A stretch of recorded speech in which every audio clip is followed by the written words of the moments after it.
All right, you guys, let's do it. So we're going to do our new moon, which is happening on March 10th, 2024 at 5:01 a.m. EST at 26 degrees, 5 minutes Aquarius, Purva Bhadrapada through all 12 signs. So this is just a very brief, off the top of my head kind of description about how this new moon is going to affect you.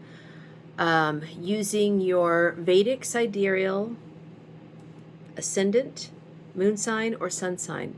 Please, please don't use your Western signs. This will not make any sense. So if you're confused as to what it is, head over to my website, which is hindustanastrology.com. Click on the chart calculator, and it will take you to a website where you can find your chart for free. Again, we're looking at your first house, which is called the Lagna or Ascendant, your moon sign, and your sun sign is the third place you can read this from, okay? So let's start with the sign of Aries. And so if you are an Aries, then this new moon is taking place in your 11th house. The 11th house is friends, communities, great gains, like, getting that big check. And it's your elder siblings as well. And having all of this energy there is telling me, Aries, that you probably are dealing with things with your siblings, elder siblings, concerning, we still have Sun, Saturn there. Sun, Saturn is kind of like a lack of self-confidence, a lack of being able to take charge. And Venus is money, especially in the 11th house. So you may be having some problems, Aries, with money issues with your siblings. So Mercury's debilitated. Be careful not to say the wrong thing. Be careful not to sign a contract that you're not reading the fine print, okay? So Aries, just, be concerned. Now your chart ruler is Mars, and Mars is still in Capricorn on the state, exalted. And Mars would be in your 10th house of career. So you may have had some upheaval because Pluto's there recently with your career. Things are kind of getting reorganized, So yeah, Aries, just, focus on yourself and your career, and don't fly off the handle. Okay, Taurus, for you, this is happening in your 10th house of career. So having a new moon in the 10th house, obviously new things can come to you in your career, but you could be having issues with authority figures, issues with women at your workplace. Just bite your tongue. Don't make it worse than it needs to be. Your chart ruler is Venus, and Venus is there conjunct the new moon. So, Venus and Saturn together, not that great for romance, but they are friends. It's a friendly energy, and Saturn allows Venus not to overspend. So that's actually a positive expression because Taurus loves pretty things, ruled by Venus, right? So she's loves the finer things in life. So be careful of your spending, Taurus. Now, Gemini, this is happening in your 9th house of the father. And, the sun is the father in Vedic astrology. And, just be careful if your father's still around of his health, any kind of issues with self-esteem that go back to the father could be a great time to deal with that, Gemini.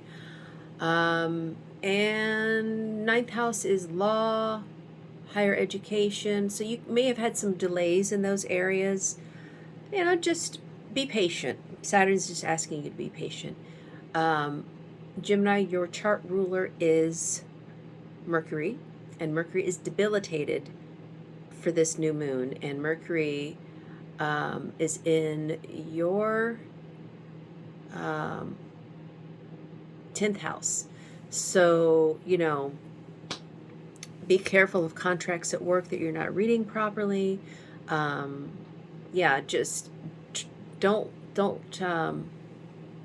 be lackadaisical in your workplace concerning, news, communication, information, contracts, that kind of thing. And if you are a Cancer, then this new moon is happening in your 8th house. And, Saturn's been there for a while. So, a new moon is bringing a new, fresh way of looking at things in the 8th house, which could be quite dark. So, a new moon is like hope, inspiration, especially with Saturn being in Shatabishak. You could have had some inherited health problems, even problems with inheritance or other people's money coming to you. This could, be kind of like, you could get thrown a bone right now concerning those things. And, Venus in the 8th house is kind of wild. She she gets a little bit spicy in the 8th house, so that could be fun. But yeah, your chart ruler is the moon, and the moon is part of the new moon, right? So this is gonna, new moons and full moons always impact Cancers more because they are ruled by the moon. So, having it in your 8th house, which is a very dark place, this is showing a death and then a rebirth. So, yay, this is actually good. I feel good for Cancer. If you are a Leo, then this new moon is happening in your 7th house. And Saturn's been in a while in your 7th house, which is going to put a damper upon relationships. But again, a new moon is a new beginning. So, and your chart ruler is the sun, and the sun is there with the moon. So I think this could bring some good, fun energy to you, Leo. I feel good about that. If you are a Virgo, then this new moon is happening in your 6th house of health. So you Virgos need to be careful because once Mars goes into Aquarius on the 15th, which is only 5 days after this, right? He's going to be giving his 8th aspect to you. So again, you've got to be vigilant with your health at this time, Virgo.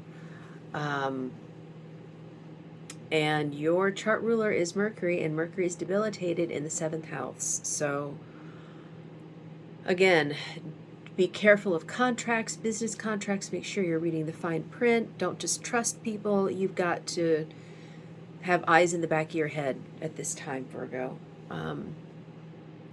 Especially with Neptune there. Lies, deception. We're coming into eclipse season, so things that you could have, taken for granted are going to come out, and you're going to be like, oh my God, what happened? So just be real careful. If you are a Libra rising, moon, or sun sign, then this new moon is happening in your 5th house. And the 5th house is the house of creativity, children, speculations like stocks or cryptocurrency. And 5th house is education. So Libra, your chart ruler is Venus, and she's sitting there conjunct to the new moon. So that is good for creativity, for anything that you've been, gambling upon, right? Maybe putting all your eggs in a basket, you could get a fresh start with things. Also, your relationships with women probably, will be a part of this. If things have been difficult, then this might give you a boost, especially your female children. If there's been any problems with them, this might be a really good time, to discuss those things. And Libra, we've got Jupiter. He's been in, your 7th house for a while. And so definitely relationships have been a big issue during this time. Having Mars in your 4th house shows me that, property, real estate have definitely been issues. And you could be selling your property at this time, or a property. There could be something, some movement with your real estate.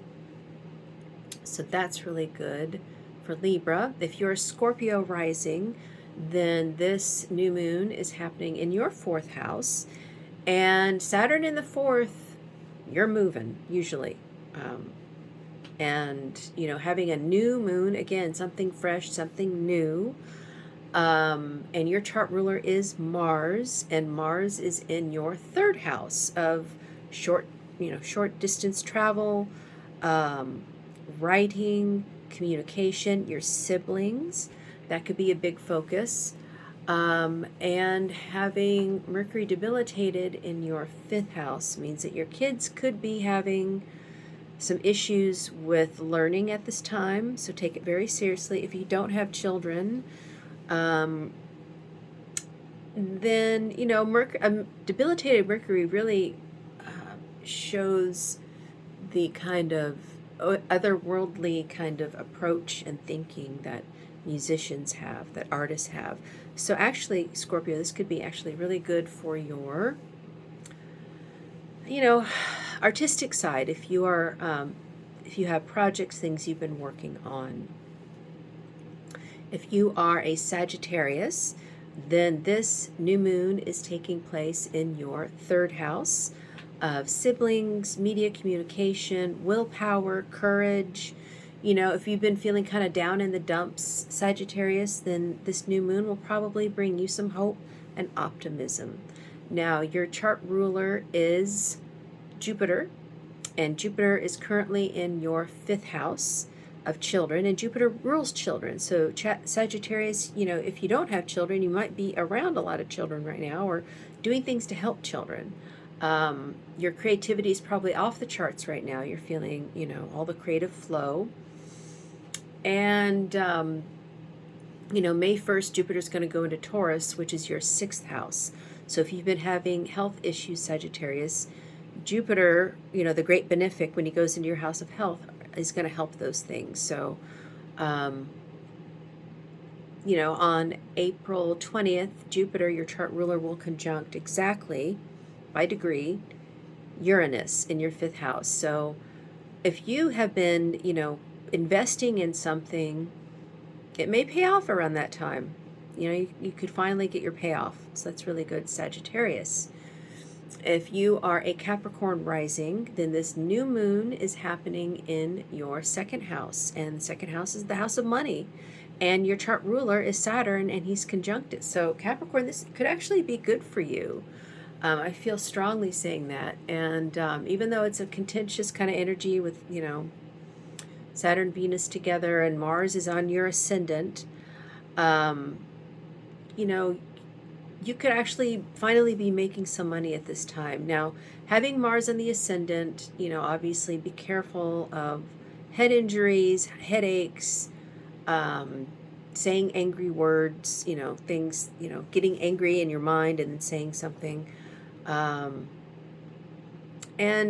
just do all the self-care things, it'll help you feel better. And, Saturn rules your 2nd house of money as well. So, yeah, I feel good, Capricorn. This might be good for you. And then if you are an Aquarius rising, obviously this is happening in your sign. So having all these planets together in your 1st house, it's just going to put a lot of weight, a lot of pressure on you, I feel. And, you just have to be patient and remember that a piece of coal becomes a diamond because pressure is put upon it. And you've got Venus there. So keep working hard. Don't lose hope. Okay. I feel like Aquarius you're gonna have something new come to you. So just, hang in there, especially as we go through eclipse season. You're gonna feel some pressure upon you as well. And then, of course, for Pisces, this is new moon is happening in your 12th house. 12th house is foreign lands. It's secrets. It's hospitals, prisons, temples. So seclusion, anywhere you're secluded. And it's also our sleep and our dreams. And so Pisces is already the sign of sleep and dreams, right? So having this in your 12th house, your dreams are going to be off the charts predictive. And so just write them down, go with the flow.